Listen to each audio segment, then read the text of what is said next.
Thank you for selecting the Abadata Connect telephony system. In this short clip, we will review the Abadata Connect basic dashboard.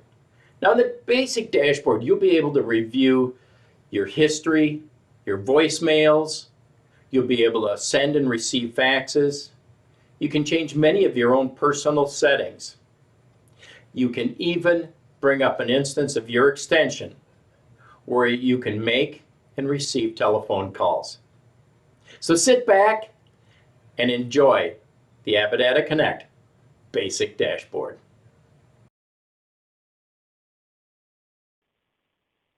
Once you've logged into Abadata Connect's dashboard, there are many services available. Now, typically users, they're going to have the basic dashboard, which contains all the utilities that are available. And this tutorial focuses on the basic dashboard. For many of our exercises, we'll use our test user, Happy the Clown, and Happy's extension number is 222. Happy has voicemail, and here's a view of Happy's dashboard. Up here, you see the services. Not included here is the fax service, which is normally included with the basic service. Down here, you see Happy's voicemails, and down here, you see Happy's calls. That would be incoming, outgoing, and calls where a voicemail was left. You see who was the caller and the name of that person. These happen to be internal extensions. The time and the date and the duration of the call. Now, under apps, you can find applications. That would be right under this icon right here that might be installed. This would commonly include Connect UC, our dashboard telephone. Under your extension name right here, you would see maybe your profile. Here's where you can choose to make name changes on your extension, change your time zone, find directory options, change your local area code, view your caller ID, see your emergency caller ID, set your email address for notifications, change your portal password, set up your voicemail, and turn on multi-factor authentication. If you've forgotten your portal password, just email magic@abadata.com or call our staff at 989-883-3411 to have it reset.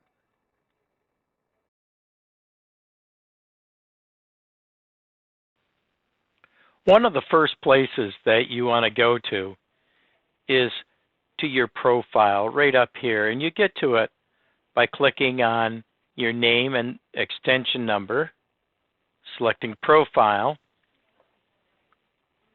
and the profile pops up in front of you. Some of the things you might want to check are your name, first and last, and your time zone. Time zones generally don't change. You can include or exclude yourself from directories right here. You might want to check with your HR staff to make sure that you're making the right choice in this case. You can view your caller ID and your area code. You can change your area code. We recommend you do not. The area code is in there so that you can theoretically do 7-digit dialing. Now, 7-digit dialing has been discontinued by FCC rule, so we recommend that you always use 10-digit dialing. But you can see your caller ID here. You cannot change it. And you can also see your emergency caller ID. Neither one of those can you change. It's actually against FCC rule, and it's actually against federal law for you to forge or to spoof your caller ID. And of course, emergency caller IDs would affect emergency service coming to you, and those are never available by any carrier. Do they allow you to edit that? That's a very tightly controlled database. Now, you can change your email address here, and you can also add extra emails if necessary. That would control where your voicemail goes. If you want to use multi-factor authentication, you can set that right up here. If you'd like to change your password to access the portal, you would set that here. You have to put your new password in, confirm it, and then of course you have to put in your old password to make sure that you are entitled to change the password, that this is actually your account. You can also change your voicemail PIN. Now, we recommend that your voicemail PIN and your passwords are not trivial.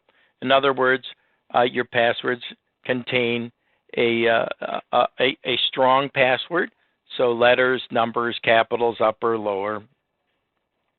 And PINs are not simple, that they not be something like 1, 2, 3, 4 or 1, 1, 1, 1, which the system will reject anyway. You want to make them a little bit more complex. We suggest 4 to 5 digits long. 5 is preferable. And then when you finished any of your changes, come down here and click Save. You will have to put in your current password right up in this field if you did change any of those fields.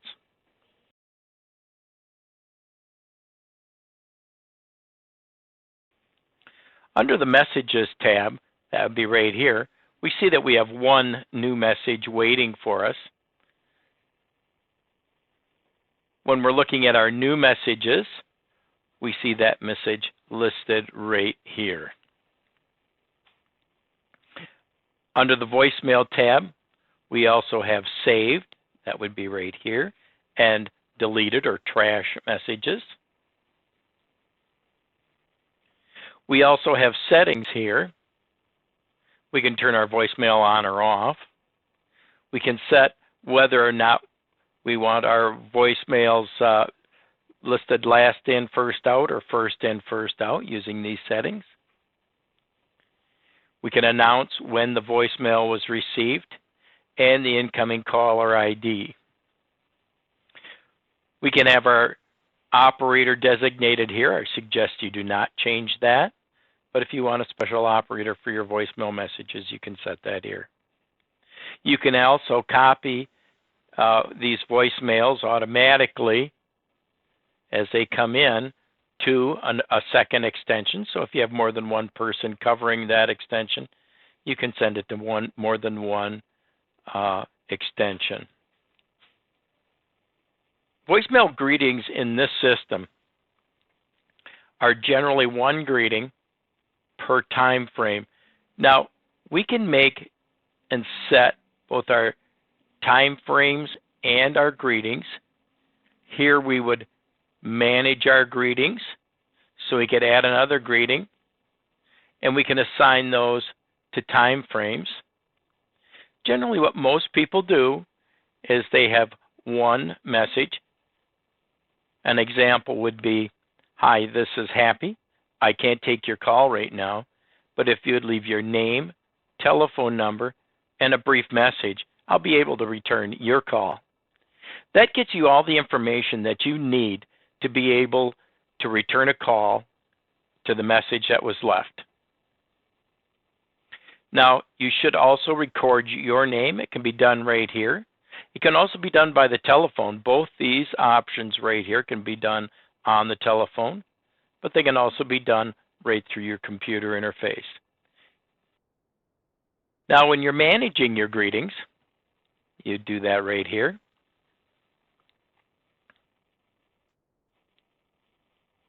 Let's say that we want to add a new greeting. We'd give the greeting a name. We can select 3 different options of how we want that greeting played. We can have a text-to-speech function. We can upload that message. It's an MP3 file that you would have to upload. Frequently, we have users do that right on their iPhone or Android. Or you can record it from a telephone extension. When you're done, you just simply then click Done.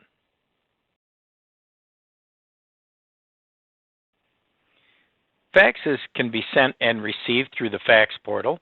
Here we've selected the Fax tab. We do not have any incoming faxes at the moment. We haven't received any faxes. We have both an inbox and a sent items. That would include your in-progress faxes as well under Sent. We can send faxes either through the Sent or the inbox. I'm just going to go back to the inbox here. I think it's a natural place. It's a starting place. Click on the Send Fax button. And in order to send a fax, you can include a predefined cover page if you want. Generally, people don't include those anymore. They just include it in the standard fax that they're sending, but you can have cover pages if you'd like. You browse and add your fax document. Notice there's many different file types, including HTML, PDF, doc, docx, which is the current Word format, JPEGs, PNGs, both picture files, TIFFs, another picture file, or text. The caller ID, you can select your caller ID. In this case, I've left it as do not assign one. And then, of course, we include the phone number where we're sending the fax to. That would include the full 10-digit dialing sequence. Once you've done that, you click Send, and the fax is sent. You can then check your progress underneath Sent, and you will see the progress. And when it's finally delivered, you will see delivered over in this column. Many people like to have a confirmation that they sent a fax. Notice right here, you can download the fax that was sent, or you can download the fax with a confirmation page, or you can just view the fax on your screen. All three options are available. These are underneath the Sent Fax tab.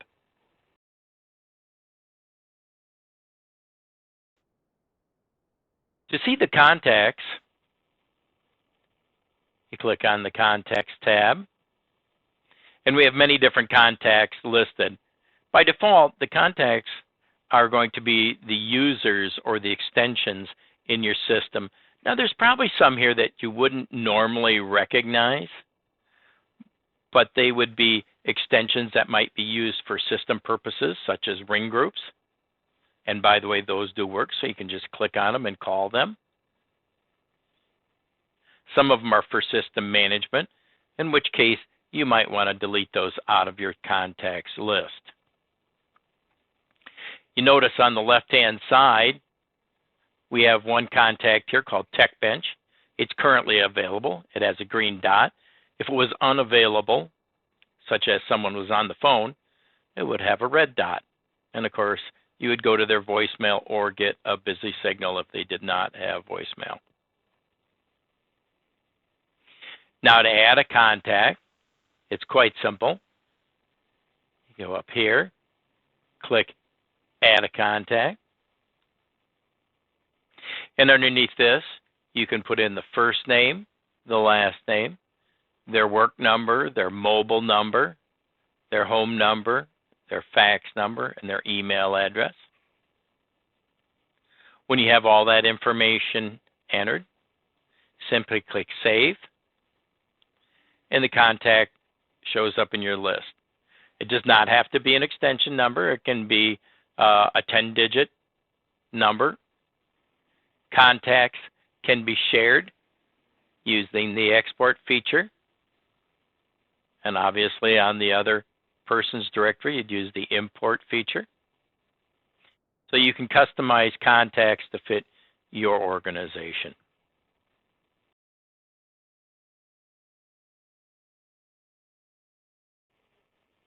To see your answering rules, you'd go to your Answering Rule tab, and they'd show up here. Now here's Happy the Clown's answering rules. We've got a default, which you should never edit or delete.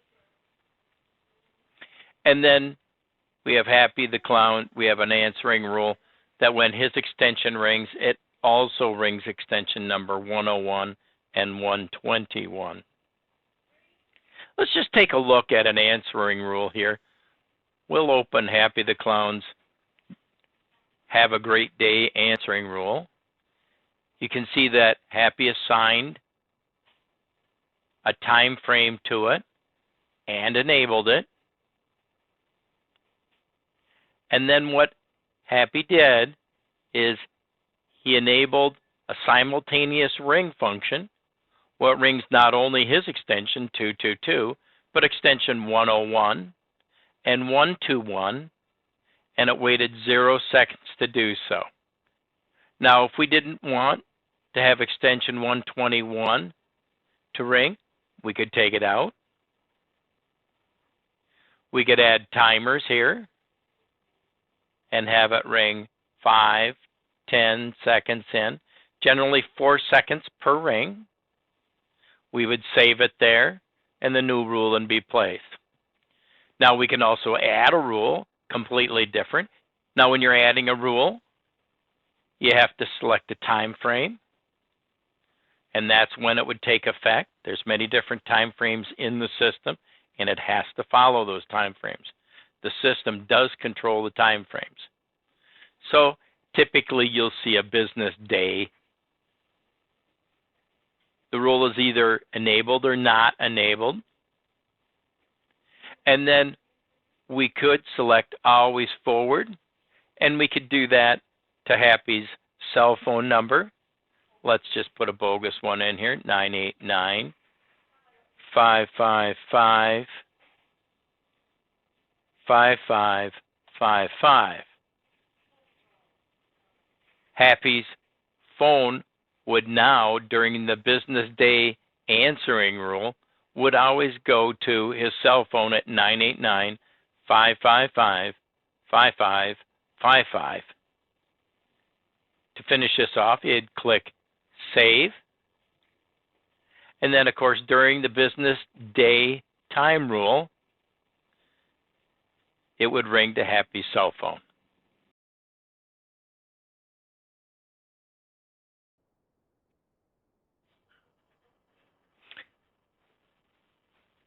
To define time frames that are custom, you'd go into time frames. And once we're in time frames, we see the system defined time frames. And then we can also add our own time frames. Time frames generally are used in conjunction with answering rules. So these are generally an advanced topic and generally set by the system programmer. However, you are welcome to try to do it yourself. We have to just remember to observe all the rules of time frames, and they do take a little bit to learn, but it is masterable. So if you want to add a new time frame, let's say we want to have a time frame where all of the calls go to Happy's cell phone. We would define that time frame here. We could call it, always happy. We could save that rule. And once it's saved, we can use that to manage our answering rules. If we no longer need it, we're welcome to delete it right there.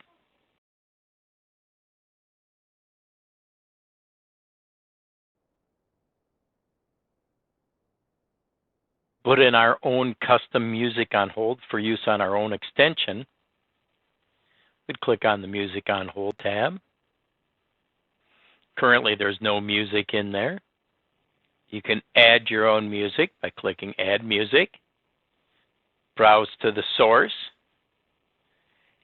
And then, of course, put in your own song name, a title that you identify with. The file must be an MP3 file, and it only plays on your extension. It doesn't play system-wide. Now, you might want to just check with your HR folks, make sure that this is something that they'd be in agreement with, but you can add your own custom music on hold files right here. Once you upload it, your music will be in effect, and it'll play in either a round robin or in a random fashion, however you select it.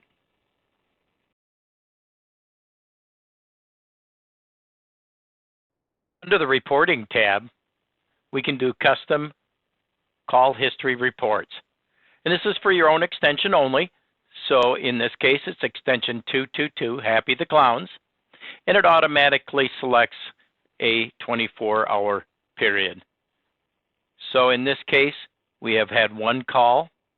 We can also easily add this number to contacts. In this case, it wouldn't make much sense since it is an extension on the system. But if it was someone that was calling in with a 10-digit number, you could easily add them to contacts without having to type in all the information. We have several filters that we can set. We can define custom dates and times. We can do it by the caller's number, or the number that you dialed, or the type of call, inbound, outbound, or if it was a missed call. Taking the time to learn some of the features of the customer dashboard is a great way to get the full value of your telephone system. It can also free you of many of the time-burdening tasks you meet every day.